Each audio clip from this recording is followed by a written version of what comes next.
Hello viewers, আসসালামু আলাইকুম। আজকের এই ভিডিওতে আপনাদের সঙ্গে একটি নতুন বিষয় শেয়ার করতে যাচ্ছি। তো এখানে দেখতে পাচ্ছেন যে একটি পিকচার রয়েছে। এই পিকচারটার মাঝে কিন্তু বৃষ্টির যে ছাপটা এটা নেই। এই যে দেখুন, যে কোনো পিকচারকে কিভাবে আপনি বৃষ্টি যে রেইনিং এফেক্ট এটা কিভাবে আপনি সেট করবেন। এই যে দেখুন, এই পিকচারটাতে বৃষ্টি নেই, কিন্তু আমি এই পিকচারটা আমি বৃষ্টি তৈরি করেছি। তো এটা কিভাবে আপনি তৈরি করবেন, আপনি যে কোনো পিকচারকে যদি আপনি চান যে রেইনিং যে এফেক্টটা রয়েছে, তো সেই ইফেক্টটা আপনি ইউজ করতে পারেন। তো ফটোশপের দ্বারাতে সব কিছু করা সম্ভব, গ্রাফিক্স ডিজাইনের কাজ।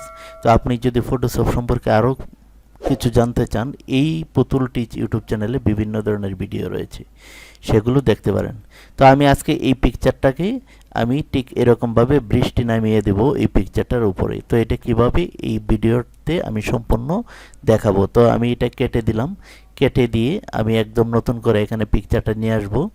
আসার পর আমি এই কাজটা করে আপনাদেরকে দেখাবো।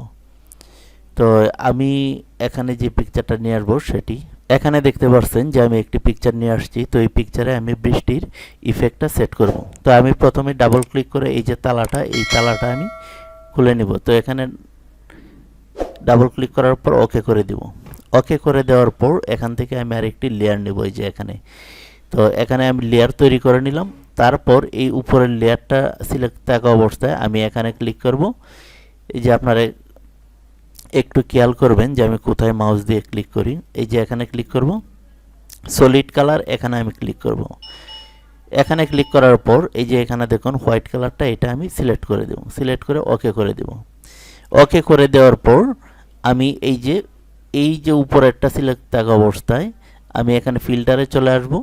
ফিল্টারে আসার পর এই যে দেখুন রেন্ডার রয়েছে, রেন্ডার থেকে ফাইবার্স এখানে আমি ক্লিক করব। এখানে ক্লিক করার পর এরকম একটা ইন্টারফেস চলে আসবে। তো এটা আসার পর আপনি ওকে করে দিবেন যদি এই পপ আপ মেনুর যে মেসেজটা যদি আপনাকে দেয়। তো আমি ওকে করে দিলাম। ওকে করে দেওয়ার পর এই যে এখানে রয়েছে দেখুন, এখানে আপনি 100 বা 60 এরকম আপনার এখানে থাকবে, যে উপরে 100। তো আমি এখানে ম্যানুয়ালি আমি সেট করে দেব 20, আর এখানে নিচেও আমি দিয়ে দেব 20। এই যে দেখুন, দেওয়ার পর আমি ওকে করে দেব। ওকে করে দেওয়ার পর এরকম একটা ইন্টারফেস চলে আসবে। আসার পর আমি যে কাজটা করব, এই যে এখানে অপাসিটি রয়েছে, এই অপাসিটিটা আমরা একটু কমিয়ে দেব এরকমভাবে। এই যে দেখুন, এরকমভাবে আমরা কমিয়ে দেব। কমিয়ে দেওয়ার পর এখন দেখতে পাচ্ছেন যে বৃষ্টিটা কিন্তু নিচ দিকে চলে আসছে।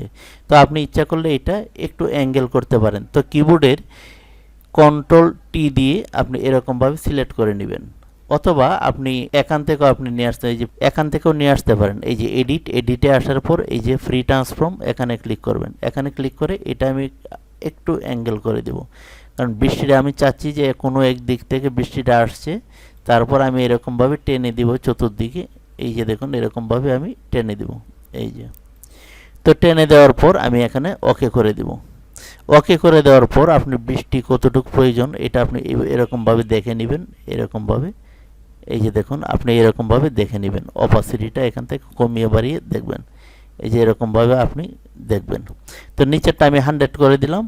তারপর আমি যে কাজটা করব, এই যে ইমেজে চলে আসবো, অ্যাডজাস্টমেন্ট, এখান থেকে আমি এই যে লেভেল এখানে আমি ক্লিক করব, অথবা কন্ট্রোল এল দিলেও আপনি কিবোর্ড থেকে আপনি নিয়ে আসতে পারেন। তারপর এটা আমি একটু বাড়িয়ে দেব, আর এটা একটু আমি কমিয়ে দেব। কমিয়ে দিয়ে আমি দেখব যে আসলে বিষয়টা কীরকম দেখা। এরকম বাড়িয়ে কমিয়ে আপনি এরকমভাবে দেখবেন যে আপনার বৃষ্টি কতটুকু প্রয়োজন, এটা আপনি এরকমভাবে দেখতে পারেন। এই যে দেখুন, তারপর এটা আপনি একটু বাড়িয়ে কমিয়ে আপনি এরকমভাবে, তারপর আমরা ওকে করে দেব। ওকে করে দেওয়ার পর এখান থেকে আমরা অপাসিটিটা একটু কমিয়ে বাড়িয়ে দেখব যে আসলে কীরকম দেখায়। এই যে এরকম। তারপর আমি এই যে এই লেয়ারটা সিলেক্ট করে কিবোর্ডের কন্ট্রোল চেপে উপরেরটা তো আমি মাউস দিয়ে ক্লিক করব। তারপর রাইট বাটনে ক্লিক করে এরকমভাবে এই যে মার্জিন করে দেব। এখন আমি এটা এখান থেকে আমি সেভ করে দেব, অথবা আমি যদি আগের পিকচারটা এনে দেখাই আপনাদেরকে। এই যে দেখুন, এটা হচ্ছে আগের পিকচার, আর এখন আমি যেটা করেছি এই যে এটা হচ্ছে আগের পিকচার, আর এখন যেটা করেছি এটা। তো ভিউয়ার্স, এই ছিল আজকের ভিডিও টিউটোরিয়াল। সকলে ভালো থাকুন, আল্লাহ হাফেজ।